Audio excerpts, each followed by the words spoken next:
জাতীয় নাগরিক পার্টির আহ্বায়ক নাহিদ ইসলাম বলেছেন, প্রশাসন এখনো অনেক জায়গায় বিএনপির পক্ষে কাজ করছে। এই অবস্থায় নির্বাচন সম্ভব নয়। মাঠ প্রশাসন নিরপেক্ষ আচরণ করছে না। বিভিন্ন জায়গায় এনসিপি নেতাকর্মীদের উপর হামলা চলছে এবং সেসব জায়গায় প্রশাসন নীরব ভূমিকা পালন করছে। ঢাকা সফররত মার্কিন কূটনীতিকদের সঙ্গে বৈঠক শেষে সাংবাদিকদের সঙ্গে আলাপকালে এসব কথা বলেন তিনি। কূটনীতিকদের সঙ্গে বৈঠকে কি আলোচনা হলো এমন প্রশ্নের জবাবে নাহিদ বলেন, সংস্কারের বিষয়ে আমরা যে প্রস্তাবনাগুলো সংস্কার কমিশনে দিয়েছি সেগুলোর কথা বলেছি। আমরা বলেছি যে আমরা এখানে ন্যূনতম সংস্কার নয়, বরং রাষ্ট্রের মৌলিক সংস্কারের জন্য আমরা কাজ করছি।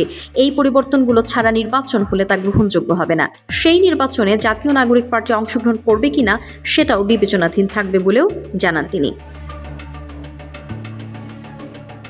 আরও বলেন, আমরা দেখছি মাঠ পর্যায়ে যেসব জায়গায় চাঁদাবাজি চলছে সেই জায়গাতেও প্রশাসন আসলে নীরব ভূমিকা পালন করছে। আমরা বলেছি এ ধরনের প্রশাসন যদি থাকে তাহলে এর অধীনে নির্বাচন করাটা সম্ভব নয়। লেভেল প্লেইং ফিল্ডের জন্য নিরপেক্ষ প্রশাসন, আমলাতন্ত্র, পুলিশ নিশ্চিত করতে হবে।